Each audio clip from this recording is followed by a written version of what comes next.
So listen, I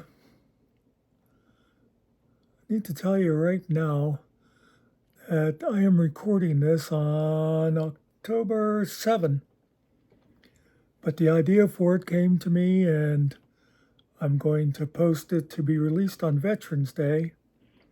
But I just thought I'd warn you in case you're watching this and there's any kind of anachronisms and you're confused. Uh, but anyway, what I wanted to talk today about is veterans, and more specifically, my family's military history connections. Uh, my grandfather, my father's father, was career Army. I believe he graduated, retired as a major. When you talk about family history, there's not a whole lot I can tell you about my father's side because my father didn't talk about it too much. I know he seemed like he was raised most of the time by his grandmother. And I just, I don't even know what all the deal was there. But anyway, but his father was career Army. When World War II broke out, my father quit school to join the Navy, which my mother complained about for years, even though she didn't know him at the time, but she always said he was almost done with high school. Why didn't he just stay in long enough? But that's beside the point. But my father was in the Navy through the whole war. He wasn't off in the thick of it in the Pacific or anything, luckily. I know one time he joked that the most action his ship ever saw was when they'd open the 50 cals up on the water so they could chase the barracudas away and go in swimming, because he was mostly operating down in the Caribbean. I don't know what all kind of boats he was on or ships he was on. Probably destroyers. Somebody, my brother, somebody might be able to correct me on that. But I know for at least part of the time, his ship was assigned to like anti-sub duty, and he was I remember his discharge papers had his rank as fireman first class. I don't really know how that kind of thing works, but he was a certified diver. And I'm pretty sure, though, he was the type of diver that if you see the old movies or something, it was the guys with those big, like, metal helmets, and the, like, spacesuit kind of thing. Wasn't like scuba. I remember him telling a couple of things about that. I remember part of the test was they had to, underwater, he had to like put stuff together wearing those big heavy gloves and that, you'd have to like twist the nuts on the bolts and stuff like that. And I also remember one time him saying, now, again, I could be wrong on the distance of these things, but I remember they, just part of like basic training for the Navy, they had to dive off of a 50-foot platform into the water. Well, the divers had to be able to do like 75 or 100 foot, something like that. Like I said, I'm not sure the exact, but the divers had to do was like 50% or maybe double more. I also remember him talking about them teaching them. Now you figure, the World War II Navy, it was all, diesel powered. Now the ships are all nuke. But if you've seen any of the movies, when a ship would get torpedoed or whatever, they'd spill oil out on the water, and the oil would catch fire. And if you're in the water, anyway, what they would do, they taught them to swim if you had been, torpedoed or whatever it is. You swam like this. You didn't do like butterflies or crawl or whatever, but you swam so that you pushed the water in front of you. And you made that little wave and pushed the oil out until you could get out of the area where the oil was there and going to burn you. So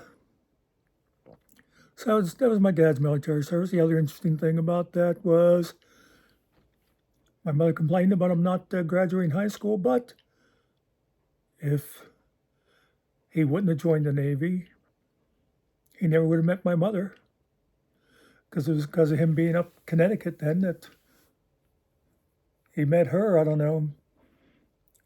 Never did actually hear a story of how they met, unless it was right after the war, and he took a job that was in like the same factory as her, or somebody correct me on that. I don't remember. But anyway, like I say, different circumstances.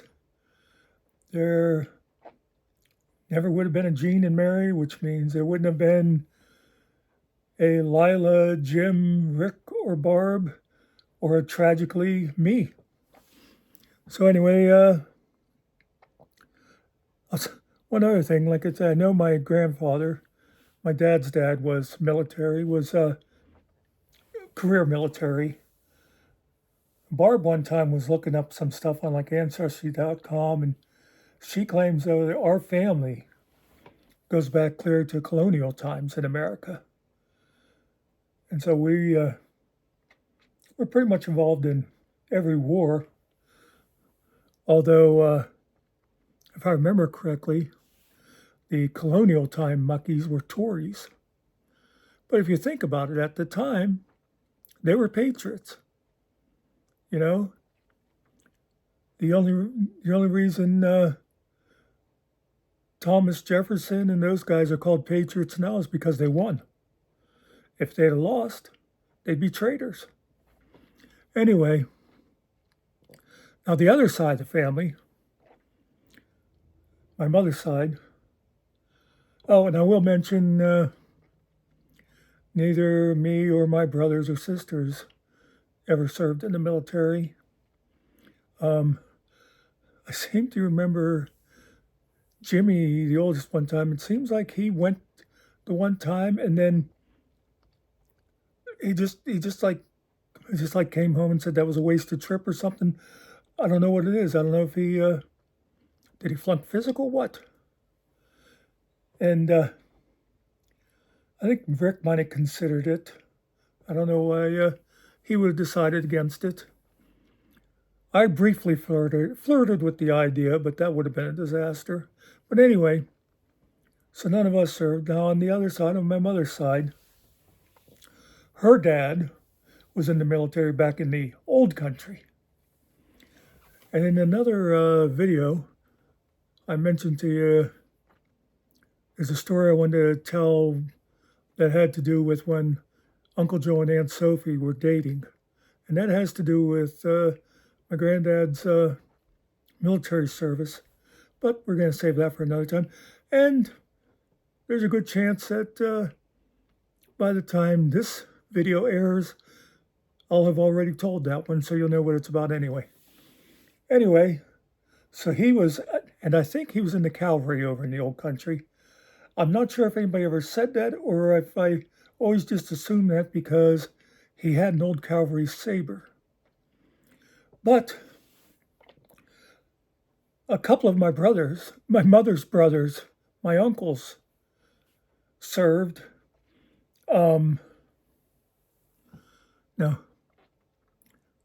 Uncle Uncle Mark, he served in World War II and Korea, and he got some medals, including Silver Star. I always remember reading the citation for his Silver Star from Korea, and it sounded like the kind of thing that you see in a movie where he charged at a bunch of Koreans throwing hand grenades at them, or it could have been the Chinese. I'm not sure if it's North Korean or Chinese army, but anyway, he got a Silver Star for that. And I'm pretty sure he had a bronze also for something. If I remember correctly, I'm almost sure there was pictures of Uncle Pete wearing an army uniform, but I think he was in and out before World War II happened. I think by the time World War II happened, he already had a couple of kids, and so he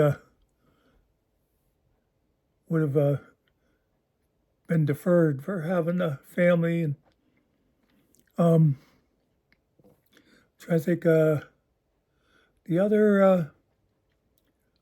only other brothers, my mother's brothers. Trying to think of any other, but I saved the one for last was Uncle Mike. Now, Uncle Mike, he was stationed on Wake Island before World War II broke out. And I won't give you the full history, but for people who haven't heard of it, Wake Island was a small island in the Pacific. And at the time of Pearl Harbor, it was still a work in progress, the base there. They hadn't really finished working on the airstrip and all that. They didn't have a full complement of Marines, which is what Uncle Mike was in. They didn't, Uncle Mark was a Marine too, by the way. They only had a couple of like old planes, and I remember reading the book that was written by the commander from the island.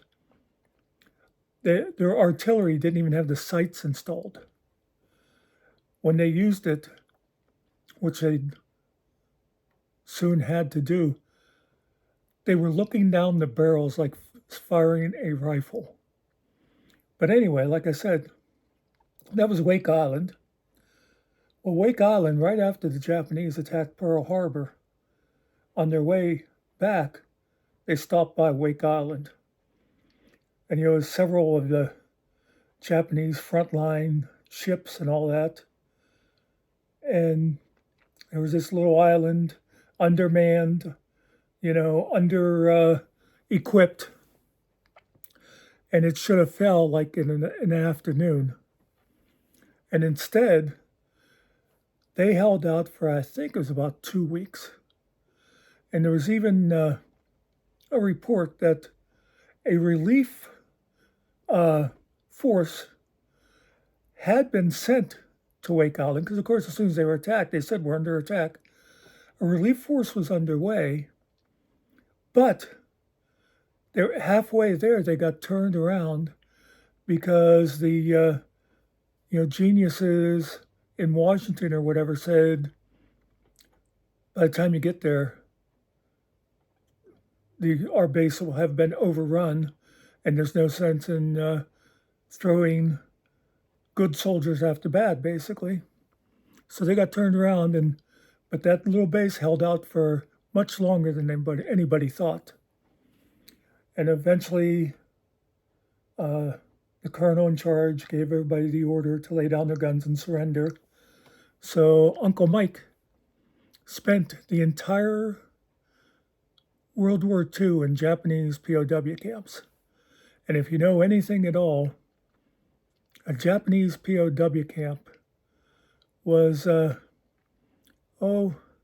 I'd say even worse than, a night at a Motel 6. It wasn't a pleasant place. And by the time he came out, he was all scrawny and stuff, but he did survive. And got to throw this one little bit of politics in there, because I didn't Wasn't wild about the guy anyhow. I'm not talking about Uncle Mike. I'm talking about where I'm going with this. Wasn't too wild about him anyway because of other reasons, but the time when Mr. Orange, Uncle Donnie, commented on John McCain and said, "I like people who weren't captured," it sealed the deal for me. Because to me, that was like a direct shot at my Uncle Mike, who I respected. Anyway, moving on because it's getting a little long. The other family members have had quite a few first cousins that served. Lenny, career Air Force, I've mentioned him before. He retired a colonel. Cousin Frank was career, I think he was Air Force also. It seems like he was an airplane mechanic or something. But he retired from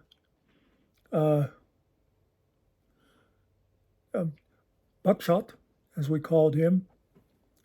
He was in the Air Force, and then I think he went into the Air National Guard. But that still would be considered, like career military, because he was at the National Guard base in Pittsburgh then until he retired. I know a couple others. I remember Gerald he was in the Army or something. My cousin Dennis, who agrees with me on politics on just about nothing, but he did a couple of tours in Vietnam. So you got to respect that, no matter how else you feel about what some of his ideas are. I'm sure I'm missing some. But anyway, the point is, my family has a lot of military background, military connections, so we're big on supporting the troops. Aside one, she wasn't military, but cousin Norma, she had a career in the Pentagon. She was a civilian employee, and she was actually still working at the Pentagon when 9/11 happened. Luckily, in a part of the building she wasn't in, the plane hit a different part of the building, but she, so that was sort of a military career. And I'm sure I'm missing others, and definitely second cousins, the kids of cousins, but there's no way I could go through all of them. I know one of them, my one cousin's son was in the uniform service of the CIA. I think he might have spent some time wandering some mountains looking for Osama bin Laden. So again, so I'm putting this up for Veterans Day. Just wanted to talk about we should all honor our veterans, no matter how we think about what war they served in. People used to give Vietnam veterans an awful hard time because they disagreed with the war. But the old saying is, you support the soldier, not the war. I don't think it was as bad for people with, like Iraq. Plenty of people were against Iraq, but I don't think they took it out on the guys who were serving because they're generally there for the right reason. It's the rich politicians and that who send them there for the wrong reasons. But I wish I'd thought to have a flag hanging behind me or something, but I'll just say Happy Veterans Day for those of you who have jobs. Enjoy your day off. although I'll be posting this on the 11th, and unless Veterans Day happens to fall on a Monday, it won't be your legal day off. But anyway, but just if you're enjoying having a 3-day weekend, if you're having a cookout or something, which wouldn't be likely if you live around Pennsylvania, but whatever you're doing, just remember to take a minute or two and remember what the day is actually celebrating. Peace out.